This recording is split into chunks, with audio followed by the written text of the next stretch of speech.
What is going on, Dallas Cowboys fans? Dallas Cowboys Nation, we are officially in training camp week for the Dallas Cowboys.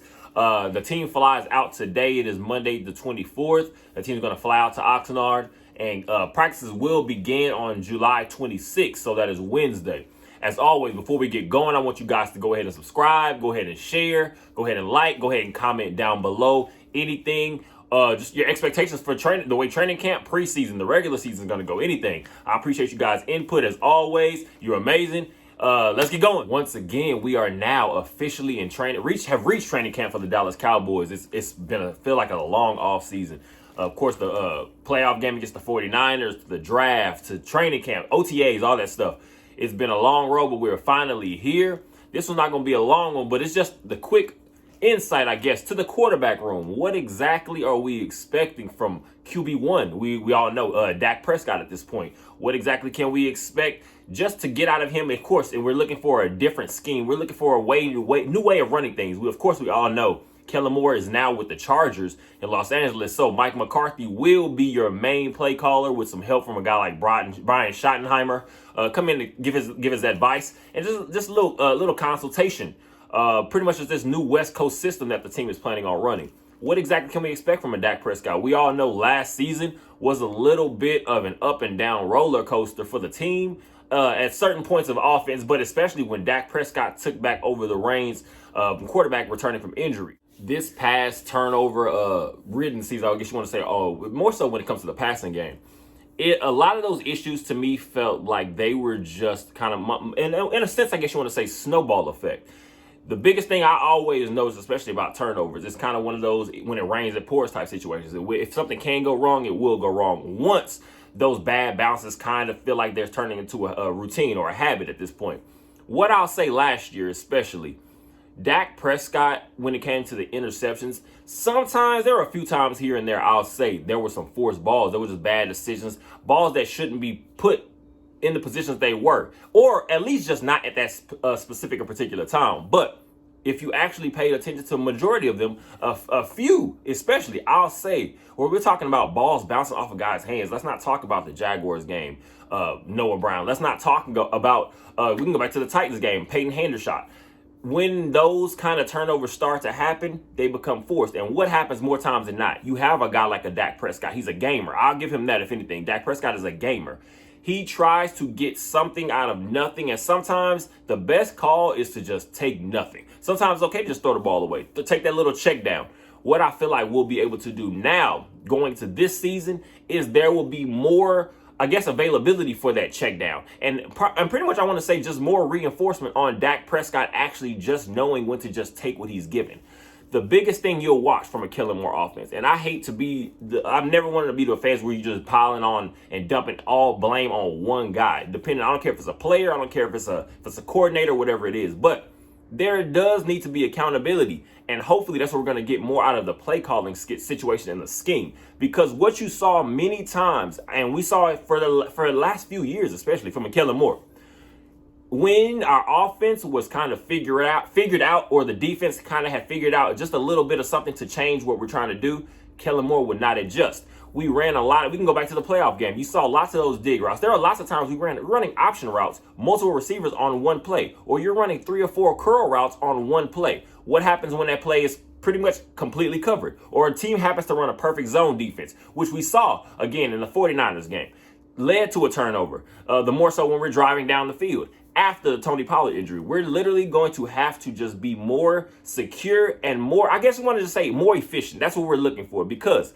Dak Prescott, to me, is not the best quarterback in the league, but Dak Prescott is literally that, I want to say, depending on wherever you want to place him, that top 5, top 10, I don't care. But I feel like Dak Prescott, at the very least, is a top 10 quarterback in this league, talent-wise at least. What we're going to look for now is just smart decision-making. Dak Prescott, going into his 8th season out of Mississippi State, also who turns 30 in less than a week, I believe. Now we're at the point where, again, like I said, national media, as you can see, has pretty much flipped the entire narrative on it. Dak can't get it done. Dak can't get it done. That's pretty much your hot take opinions on either side every morning now, because you're going to have discussions. Is Dak the worst quarterback in the league? Is Dak one of the best quarterbacks in the league? Can Dak win a Super Bowl? Can Dak win another playoff game? That's exactly what the conversations always are. I want to say Dak Prescott last season, let's talk about 2,860 yards passing in 12 games, 66.2% completion percentage. Of course, we know that 23 touchdowns but 15 interceptions, again, in 12 games. Dak Prescott is now in that mode where no one wants to hear the excuses, especially even as a fan base. Again, he's going to his 8th season.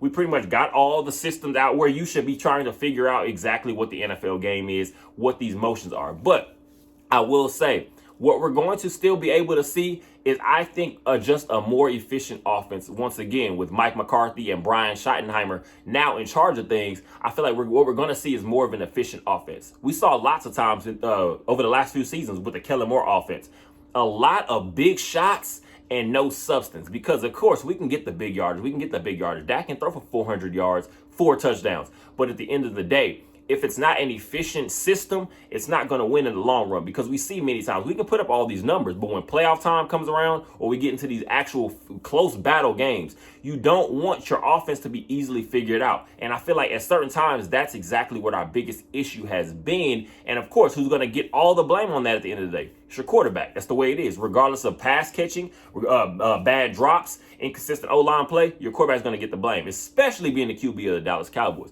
Dak Prescott's going to have to take that on the chin. I think with all we've heard just this entire offseason, from Brandon Cooks, from CeeDee Lamb, from you have your Tony Pollard, you have all these guys. Of course, we've seen over this the last week, I believe, last week or so, Dak Prescott has been working with these receivers pretty much all offseason. But especially pretty much the team photo is taken.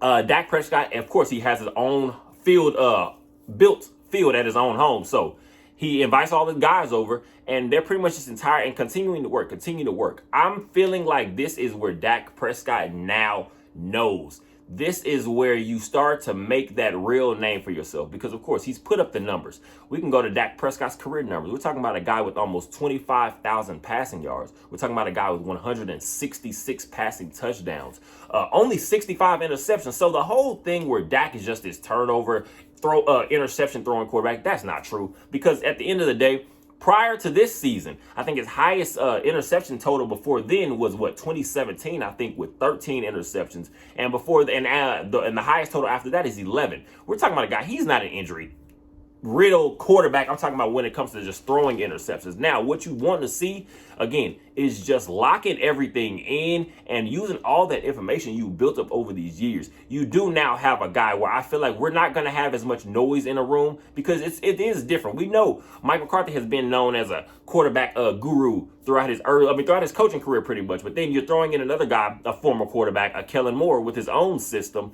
who also happens to be calling your plays on offense. You have a quarterback and you're trying to mold him into exactly what you want him to be, but and kind of fix some of his flaws. But then you have another QB, again, former QB mind, also trying to throw in his adaptation of what he thinks Dak Prescott can be. So hopefully now, when you just shrink in that room a little bit of voices for Dak Prescott, he'll be able to lock in with the Mike McCarthy, lock in with the Brian Schottenheimer, and we'll be able to finally see the success that we've been hoping to see for such a long time. We have seen over the last few seasons that a guy, I guess you want to say whoever your backup is going to be, is very important to this team, because Dak Prescott has been a little banged up here and there. He's not injury prone or anything by any fact of the matter, but you do need a guy that's behind him that can be reliable, because you never know when you need a quarterback pretty much that just knows your system, can come in and win some games in a pinch.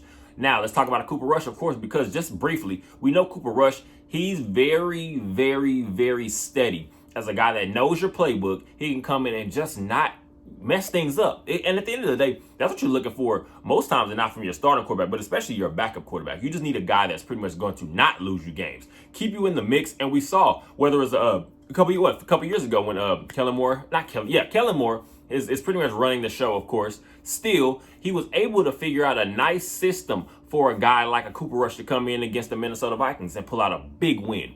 Also, we're talking about a guy that also, when we're needing him to come in a pinch, we saw what he was able to do last year in his stretch of games. We go 4-1 last season with Cooper Rush, 5-1 total over the last few years with Cooper Rush as your starting quarterback. So at the end of the day, we still need to keep a lot of our minds pretty much just on a balanced I guess, thought process, because at the end of the day, look at it. Cooper Rush is throwing 58.2%, I believe, completion percentage.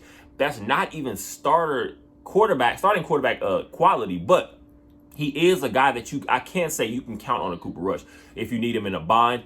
I just always want fans, especially, to keep our minds and our expectations for a guy like that tempered, because now look up, at the end of the day, Cooper Rush is what he is. He's going to be that guy that can come in and steady the ship, keep the ship flowing for a few games if you need him to do that. But let's not expect him to do anything more than that. I've been critical of Dak Prescott at certain times, whether it's on his timing, decision making, or just hesitancy, whether it's on a pass or just not knowing when exactly, or taking, I guess, the opportunity to use his legs when a play calls for it. Just get down, get the first down, start a new chain. But what I feel most excited about, and I feel what should give most Cowboys fans a little bit more hope just in what his potential is and just what of this offense in general, is Brian Schottenheimer has spoken multiple times. Of course, this is all talk, so we have to see it actually play out. But Brian Schottenheimer has spoken more so on the fact that what he's looking for this offense to be is more physical, faster, and just pretty much being more on the attack, not waiting to see exactly what the defense is going to bring, but we're going to be coming at you from all over the field. He says he wants pretty much the other defense to have to worry about the entire field at all times. So that means stretching the field, but also having, working those underneath routes, and also having a check down. Again, if anything goes to worst case scenario,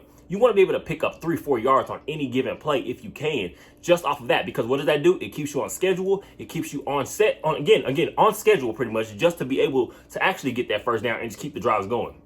Pretty much what they've called it is the Tex Coast offense, which is against a rendition of pretty much stuff that we've done in the years prior, but also bringing in this new West Coast mentality. So a lot of people hear faster, more up-tempo, aggressive, and you kind of think sometimes that takes away the run, which it doesn't, because, again, you can still run these plays out of a more no-huddle, up-tempo approach, but at the same time, still keep your physicality, and I feel like that's what's going to help Dak Prescott reach his actual, I guess you want to say his potential or just his next level. That pretty much is, we're not having to worry about these minor miscues and mistakes, whether it's on the pass catchers or whether it's Dak Prescott himself. I feel like we're going to be more efficient. Balance is going to be the name of the game. Balance. I feel like that's what's going to help Dak Prescott reach the goals that he's looking to, and so is the team. But it's going to be balanced. That's what it all starts with, and to me, I feel like that's what it's going to end with. Brandon Cooks, again, CeeDee Lamb, Michael Gallup, they've talked and spoken glowingly about Dak Prescott this offseason. Like I said, there have been many times that pretty much this entire group has gotten together and been working on their game together. We're going to hope just that small things like that, the chemistry, build chemistry and team morale, but especially morale for this pass catching group, is going to work wonders. Like I said, training camp will begin, I believe, July 26th is going to be the first day of real practice. So now we're going to see these guys go out there and put all that talk that they've been using, pretty much all that animosity you want to have from just the way that the 49ers game ended in the playoffs.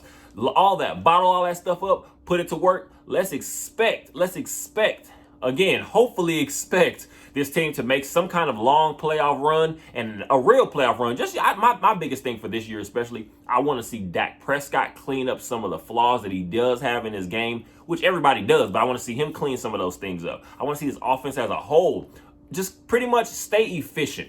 I don't want to see us get overloaded on the pass. I don't want to see us go too run crazy at the worst times possible when the defense is opening some things up for us. So I hope that we can finally just piece all this stuff together. Let me know down below. Comment section. What do you guys believe this team's trajectory is? What do you think this team's ceiling is? What do you believe the ceiling for Dak Prescott is for this upcoming season? There's a lot to talk about. Like I said, training camp is about to kick off, so we're going to have lots of content to be putting out, lots of things to discuss. I appreciate you guys as always. Like I always say, go down below. Go ahead and hit the subscribe button. Go ahead and like. Go ahead and comment, and just pretty much keep sharing all this stuff. I appreciate you guys as always. Hope you enjoy the rest of your day, and go Cowboys.